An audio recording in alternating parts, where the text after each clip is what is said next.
Hello, everyone. Dr. Chris Martinson here, and today we are going to be continuing our quest to uncover what has been going on with those clots that embalmers have been finding in deceased people. So today we're turning to the embalmers directly, and we're going to be asking them what they've been finding and get their frontline view of what's been going on. So Ryan, take that away. Let's turn to the interview now. Hello, everyone. Dr. Chris Martinson here, and we're going to be following up now with the episode I did recently that showed that there are these bizarre clots that have been showing up that the embalmers have been reporting and funeral directors have been reporting on for a while. And they're very odd, and they're clearly, as we discussed in that episode, pre-mortem, or what they say, ante-mortem. And also they have some really bizarre characteristics.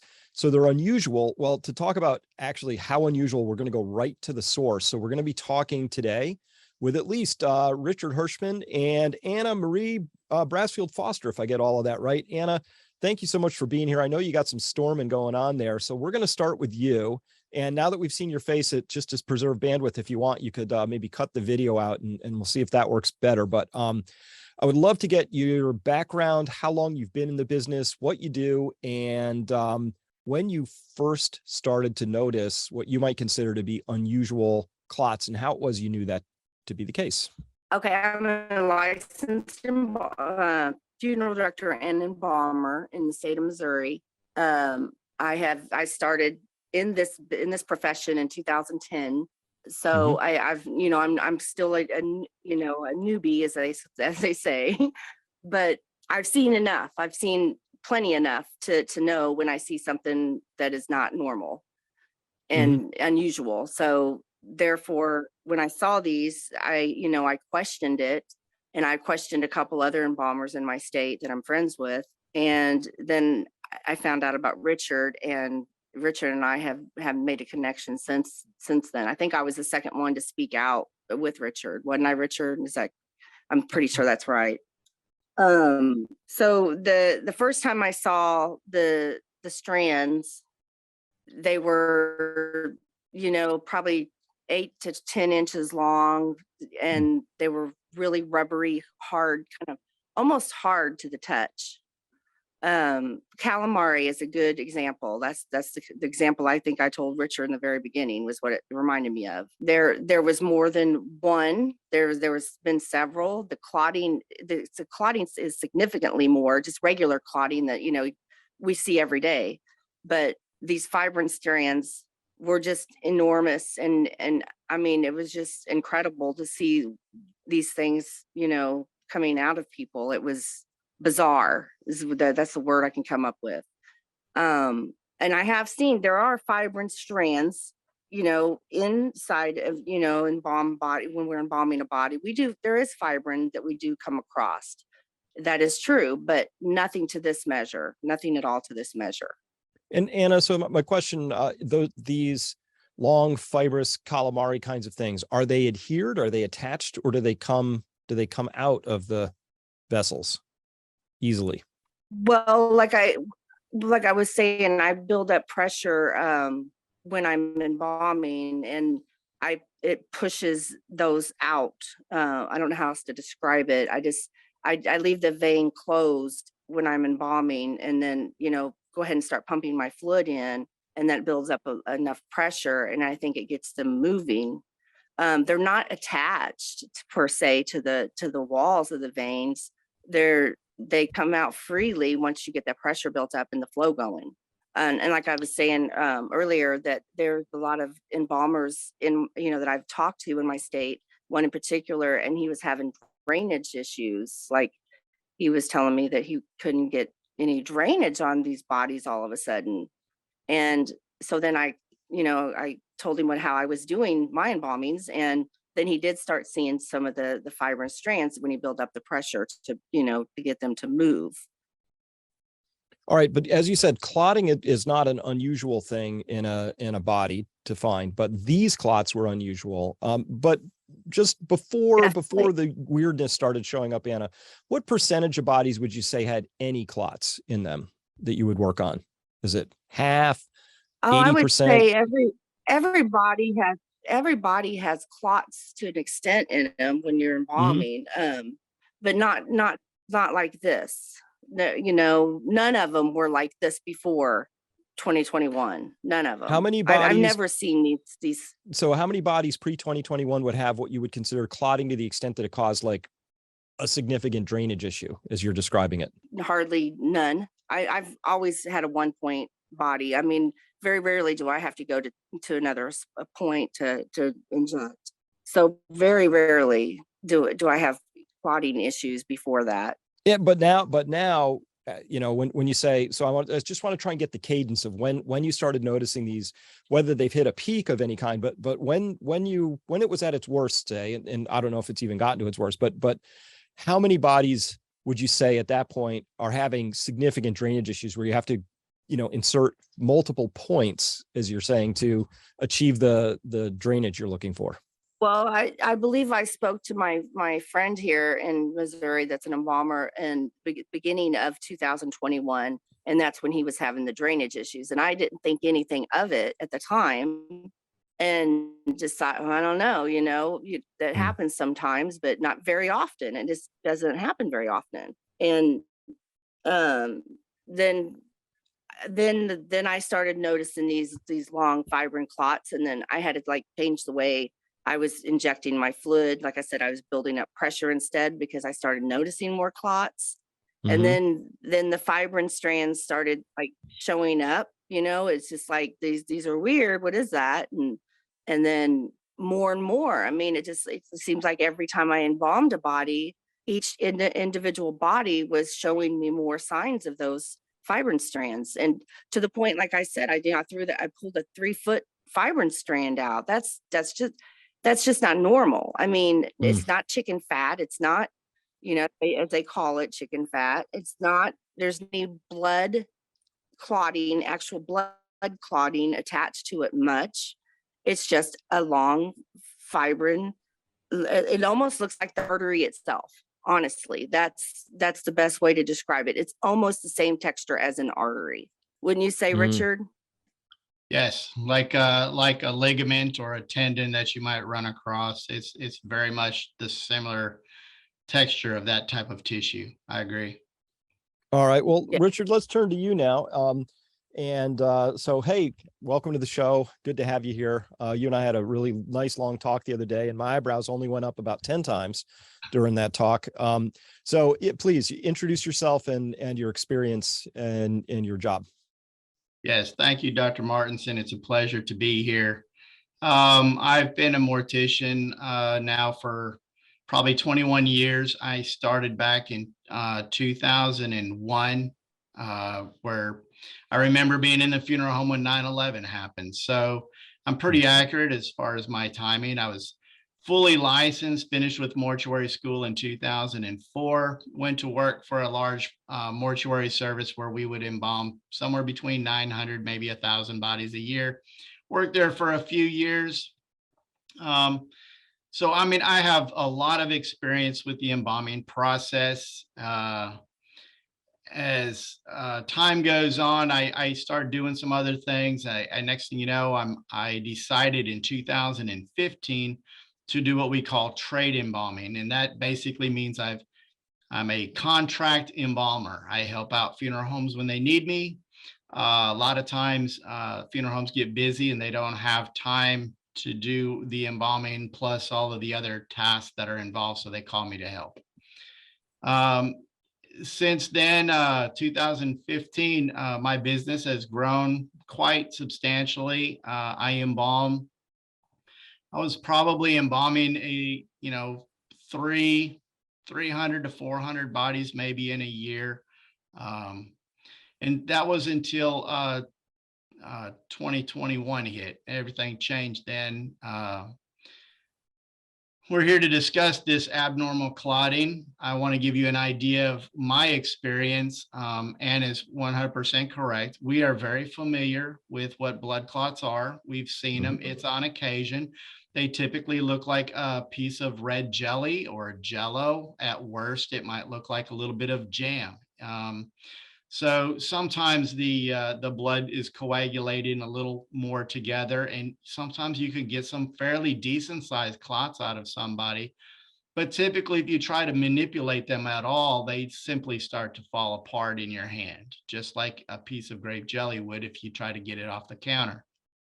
Mhm. So in my experience in the past, and I talked to another embalmer the other day who has been in the business. He was talking about back in the mid 80s. So we're getting close to 40 years. Mhm. So he's got over 30 years of experience. And he was telling me, he said, I remember we hardly never seen blood clots back in the beginning of his experience. And so we have noticed an increase in blood clotting over the decades. Now, I've only got a little over 2 decades in this. And I can tell you, when I first started, we didn't see clots in hardly anybody. But as time goes on, we do. And so when I give my estimate of how often I would see clots prior to this pandemic we're going to discuss, I would Mhm. say it probably was around 5%, maybe 10%. And, up until not long ago, maybe 15% of the cases would you see some substantial clotting issues where it becomes a problem. Mhm. But later in 2020, as the COVID started hitting, I did notice there was an increase in clotting towards the end of the year. But Mhm. again, they were still manageable clots. They were still clots that, you can build up some pressure. You can use other tools, like many people use angular forceps. I usually use drain tubes, and it allows me to do what Anna talked about, to put the plunger in the drain tube, and it stops the flow of fluid to build up pressure, to kind of help build up some pressure, open it up, and then, allows the blood to flush out of the body. And in doing so, it allows any clotting that's in there to come out.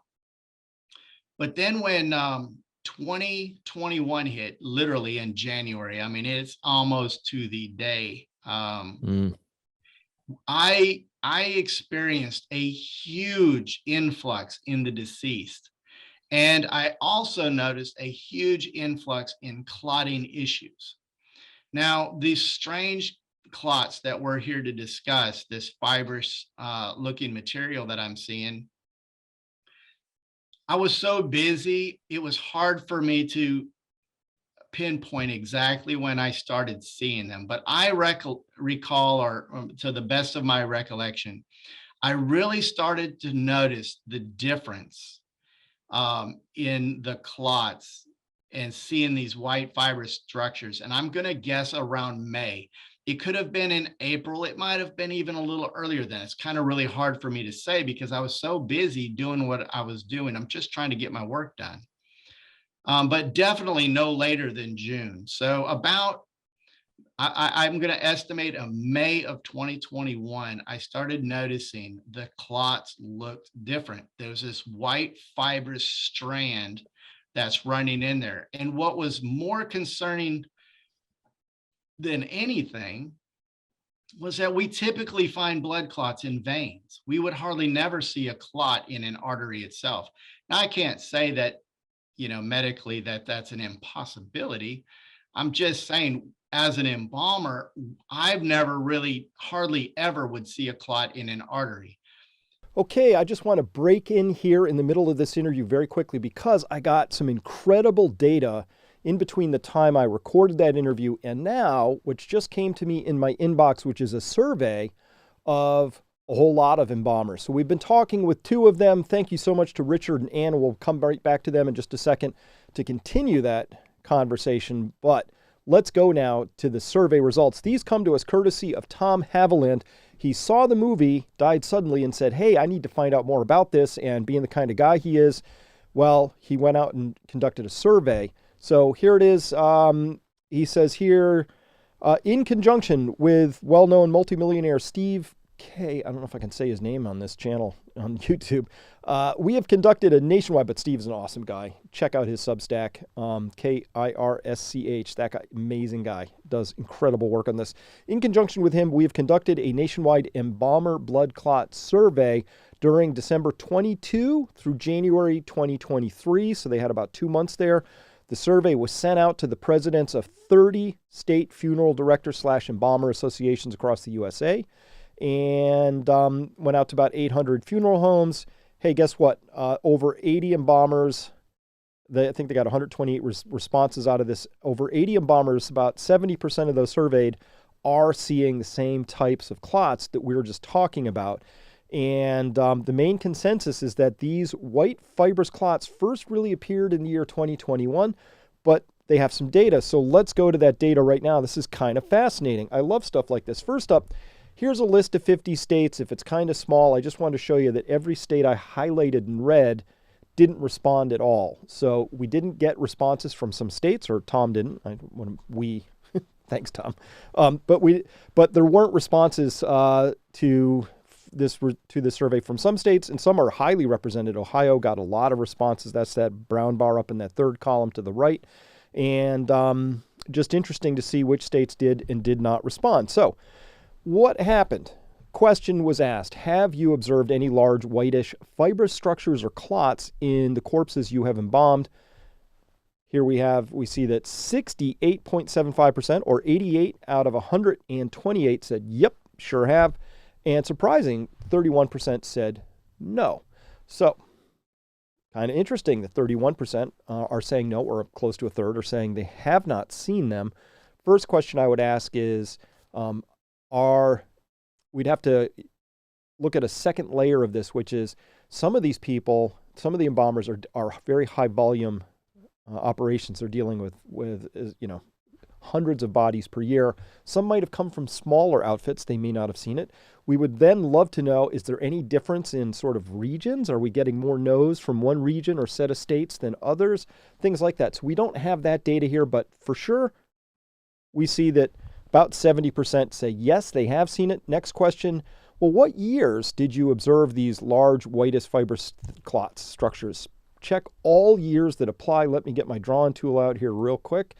And so the same 31% said, nope, haven't seen them. That's that first green bar.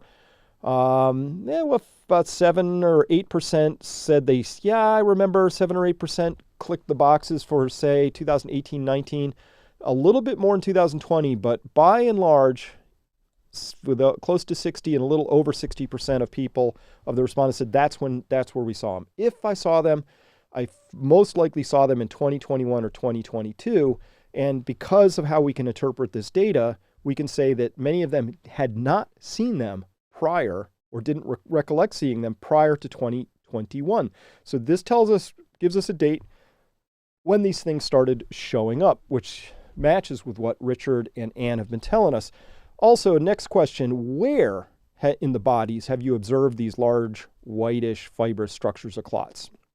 Now, it's important to note that in the setup to this, at no point did this survey mention COVID, vaccines, any of that stuff. It was just a straight up survey. Have you seen these sorts of whitish clots?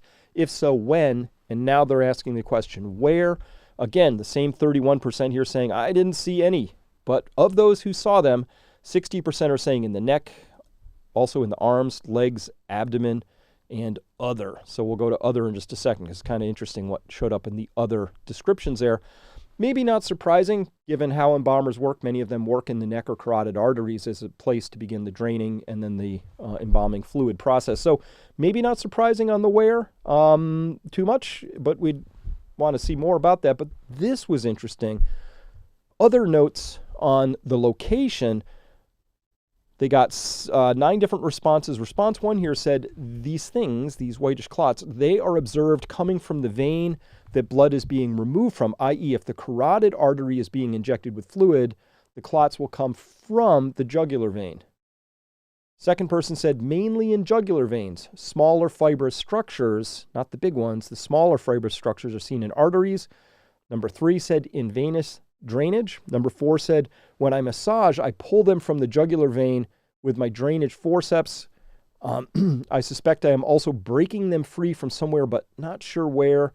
Response 5 down here said, they come out of the drain tube while embalming, so they're free. They're easily dislodged is the point we're getting to here. Antemortem clots, typically those associated with atherosclerosis, are really well adhered. They're also very friable. They're tough and adhered, but when you pull on them, they break. They are, because that's a damaged atherosclerosis is a damage to the wall of the artery. That damaged area is where the clot begins to form and it attaches there. These things seem to come out, once you do a little massaging, you can squirt a little stuff in, they come out some other area. So that's interesting. Number 6 said hard to describe in some cases, just pulled out during normal embalming. Number 7 said jugular. Number 8 said throughout the body, sadly. Number 9 said everywhere, both venous and arterial. So those are some extra pieces of data that came through, or anecdotes. And then the question here is, let me get rid of that. Prevalence. Make sure I spelled that right. Question 5, what percentage of the corpses in the year 2022 that you have embalmed have had the large whitest fibrous structures or clots broken into fifths here? Again, the same 31% saying, I didn't see any whatsoever here in green. But below that, this is 0 to 20% and 21 to 40%. Well, this is 1 to 20% because the 0 is up here. But this is the first fifth, going up to 20% of all bodies that they had embalmed in 2022 had these things in it.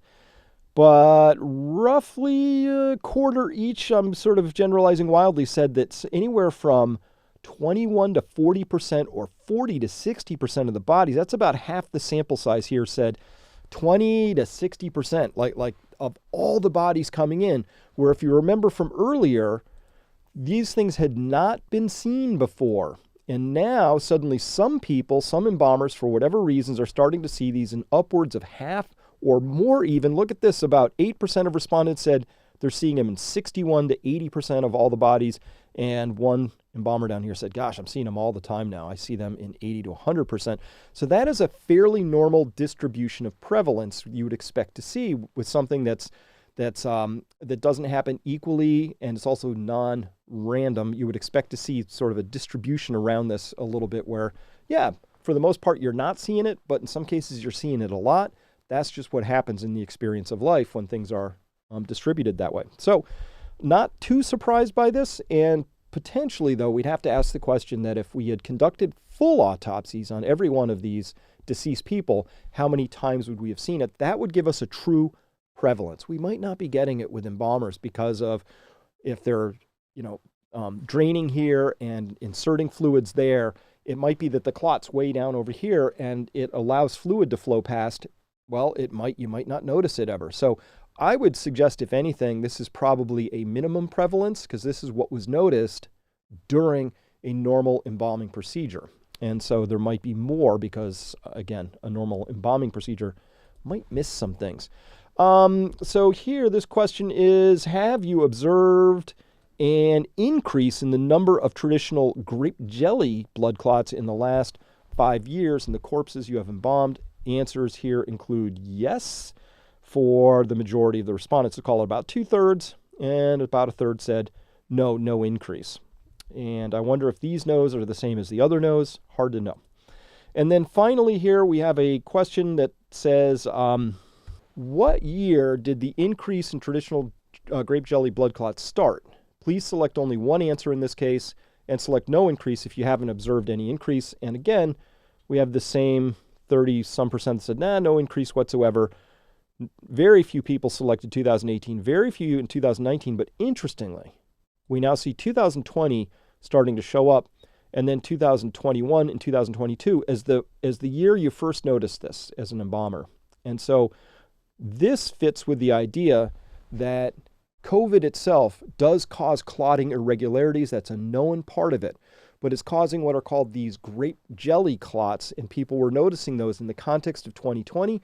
That makes sense with the idea of COVID itself being a causative agent for additional clotting, which would then show up in a more typical clotting scenario, which is the grape jelly. That's when the blood itself just sort of congeals in place. It's like an abnormal clotting reaction that happens inside an artery or a vein.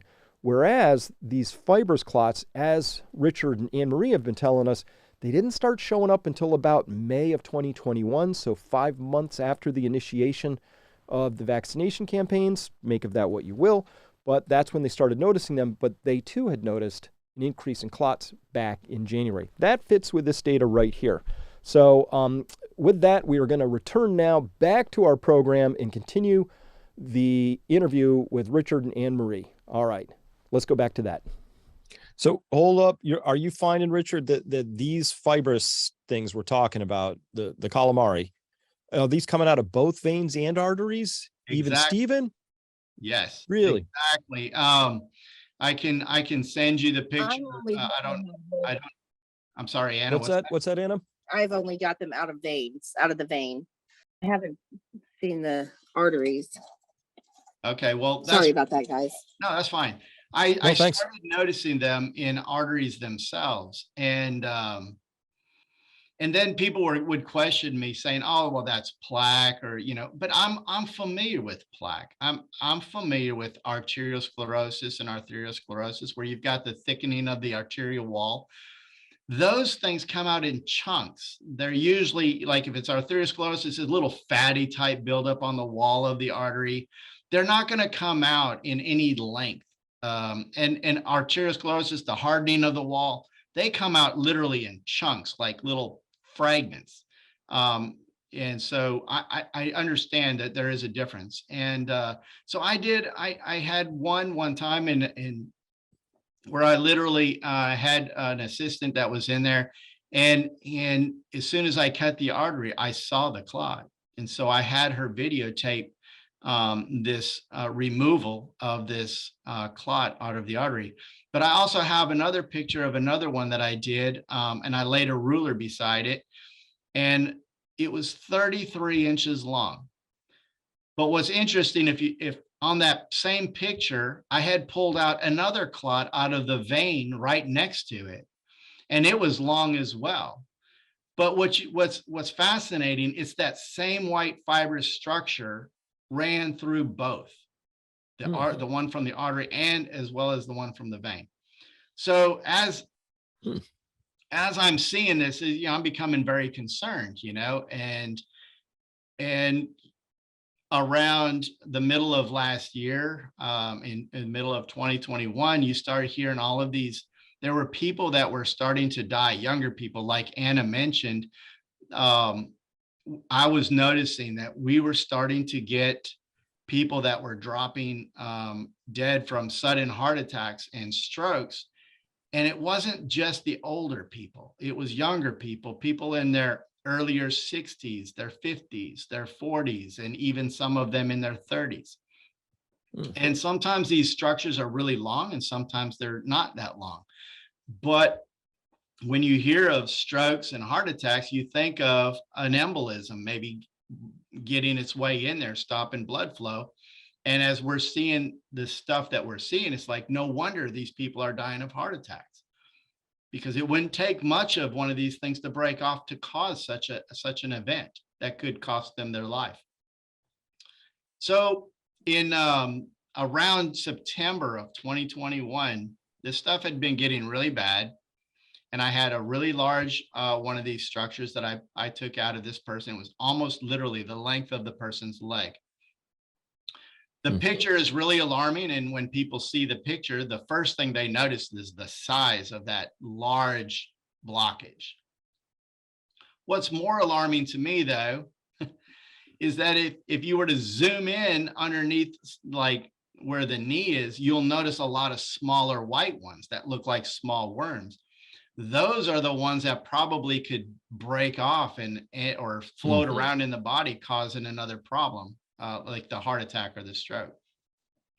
That was the first image that I took. Then I met a wonderful gentleman by the name of John O'Looney. Well, I didn't meet him. I saw a video that he did, and he was describing what he was seeing as an undertaker in the United Kingdom. And when he described the increase in death started in January of 2021, he mentioned on that video that they had started seeing clotting like they've never seen before. And it all made sense to me. And I was like, I understand what he's talking about, because as a mortician, just like I'm sure Anna knows, we're seeing it's not just that these are clots. These are abnormal clots. These clots are not normal. Something is very wrong. And it's something, there's a change in the blood of the people we're embalming. And so I continued to gather some information and continued to gather some pictures. I continued to reach out. This is long before I met Anna. I continue to reach out to other people that I work around, people that have 30, 40, 50 years of experience. Some of them in the embalming room. I call them into the embalming room over to the table as I'm working, and I'm pointing this stuff out to them. Have you ever seen this stuff before? And the answer was always they've never seen anything like it. So I knew I wasn't crazy. I wasn't losing my mind. It wasn't that I was just not paying attention, which I shouldn't have questioned myself. I've been doing this for 20 years. I've embalmed thousands of people. I know what normal looks like, but I wanted to have verification from others that I'm not missing something myself. And so when January of 2022 came along, there was some people that made contact with each other. And then next thing you know, I'm talking to a surgeon who I shared these images with, who was very concerned, has had dealings with other injured young people, and seeing the images of what I'm seeing only caused this surgeon to become even more concerned. So that surgeon put me in contact with Dr. Jane Ruby, who's on Stu Peters' network. And that's what made this go public. And that's kind of how Anna inadvertently saw what I was seeing. She knew she wasn't crazy. We're all in this together. And so that's where, when she saw that, that's how Anna ended up reaching out to me, and Anna, as well as many others. So we're not alone in this abnormality that we're seeing. And it's not just these white fibrous clots, unfortunately, that's abnormal. It's the blood is different. There's something different about the blood. It's What do you darker. mean? The blood's much darker. It looks dirty. If I could, it's just a way I describe it. The clots, like Ann was talking about, the increase in the regular looking clots, it's not just that they're big jelly looking clots. They're stringy. It's like they're strands, like there's this thread. There's this term, what is it, rouleau? The rouleau that you guys can look at blood under the microscope, and it's the red blood cells daisy chaining together. Yep. But we don't need a microscope to see it. It's that much going on that we can literally see these strands of blood. And what's happening is they get jumbled up together, tangled up. And that's what's causing a lot of our blockages. And we have to literally, like Anna, I believe, uses angular forceps. And I've been forced here in the last several months now to almost totally do away with the drain tube, what I would normally use, to utilizing angular forceps, because I have to try to pinch the ends of these things to help pull them out, to guide them out in order to continue with our embalming process. So if I can recap, then sometime around the end of 2020, you're starting to see what you would call abnormal levels of ordinary clotting. Yeah. January, though, something changes in 2021. And then 5 months later, you're starting to see the first instances of these things. We'll call these the calamari clots for the moment. And then by September, it's like you've hit some sort of a peak here, or you're seeing a lot of this now, enough to the point that by early 2022, you're starting to talk amongst each other and share notes and say, hey, this is really weird. Did you run into anybody out there in your field who said, I'm not seeing anything? Or is this a pretty universal finding at this point? Okay. Well, it's pretty universal for me. Yeah. Yes, it's universal for me too. These universally. Now, this is our issue, and I think Anna would agree. We do have people that are in this field that are licensed funeral directors and embalmers that have been in this field for 20, 30, 40, whatever years. However, they are not in the embalming room doing the actual embalming themselves. They, many of times, are in positions of management and all this other stuff. Mm-hmm. They're not in there doing the stuff themselves. So when they come out and say something like, well, we've always seen blood clots. Well, yeah, we have. I get it. We have. And when they sit there and try to make it sound like, well, I've had large blood clots in the past, they may not be lying, but are they looking at what it is I'm talking about? That's why I called in these other embalmers to verify what I was seeing and asking them questions. They've had more experience than me. I didn't go to an apprentice or somebody that just got their license and bring them in to verify what I was going to people that were active embalmers that have been in the business long enough that they have enough experience to see this stuff. I know some embalmers that went through mortuary school, and basically they haven't embalmed a body since mortuary school. They've been in funeral directing side and in management and all this other stuff. So they're not lying when they're saying this stuff, but they're not seeing it firsthand. Yeah. Now, so you're noticing that this seems very significant, obviously, to find something brand new. It's almost like if embalmers suddenly discovered that people had bird feathers in them, like somebody would want to know about this, right? Yeah. Yeah. So Anna, has how many times has, say, the CDC, the FDA, or a state medical authority reached out for clarification on this? None. To me, none. None, Richard? Not Not at one. all. Nobody. Nobody's interested. Now that's interesting because Dr. Martinson, the only people that are interested are fact checkers, and they call and they're trying to throw our story under the bus. They're trying to find a way to destroy our credibility or to try to bring discord amongst ourselves. That's the only people that have reached out, are people that are trying to discredit our findings and what we're seeing. you mean like Reuters fact check, AP fact check, PolitiFact, those people? Yes, those people. Yeah.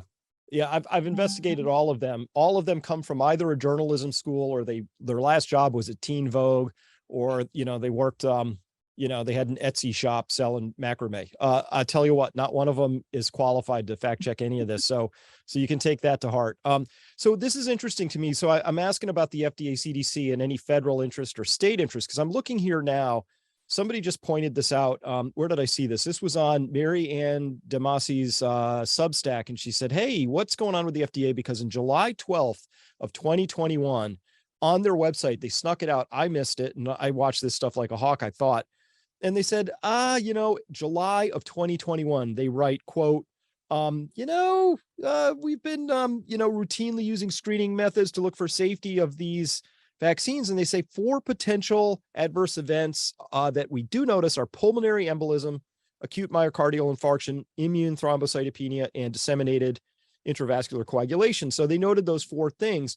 July of 2021. It was just a couple of weeks ago, they finally came out with a preprint. So they didn't work on it too fast, right? So this is November 2022. They came out with this, and they noticed, yep, there are significant increases in clotting for the Pfizer shot. So they just noted this, and it made a bit of a splash. But I'm thinking, and they said, oh, we had to be sure, we were working really hard to figure this thing out. But like when you notice it, when you've observed it enough to talk about it in July of 21, and you don't have a paper out in preprint form until a year and 3 or 4 months later, and you haven't talked to anybody who actually would be in a position to give you some insight on this, I'm not getting the sense that maybe they approached this the same way I might have, or you might have. But really, nobody's talked to you about this from the FDA?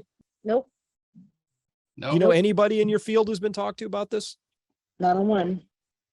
The only people talking about this are ourselves. I mean, we embalmers are, and one of the reasons why we embalmers are talking about this is because we know something's wrong. We see it, and we are concerned. We are concerned. Yeah, I mean, I have, like Richard said, he has, 2 other or a few other colleagues that he spoke with. The colleagues with, there's one gentleman that he was born in a funeral home. He's been around his entire life, and he's 53, 54 years old. So, I mean, he's got all the experience. I'm sure when you're a kid growing up in a funeral home, you see everything. And he's never seen it before. to the point he's taking pictures of them now. I mean, it's just, he's just, we're all just like flabbergasted. It's just unreal. That is unreal. And so, And that's what I keep wondering. Why isn't someone talking to us about this? You know, why we're almost like we're joked and made fun of, the ones that are speaking out. The normal thing you would do in a situation like this forensically is you run a differential. You say, okay, what could this be? Right. So is there anything about the age of the people? Is this regional? Is there anything going on in Missouri that's not happening up in Maine? You would say, is there anything in their medical history? Right. Does it have anything to do with the vaccines? Hold on. Did they have prior COVID exposure? Wait, is it a strain thing? Is Omicron different from Delta? Is different from Alpha? There's a lot of things you would start to parse through, but first you have to start with the questions. Right.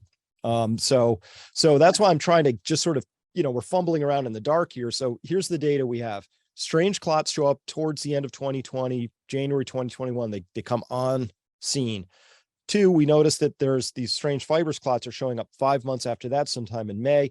They've continued. Is there anything else to this story I need to know about? Have they begun to wane?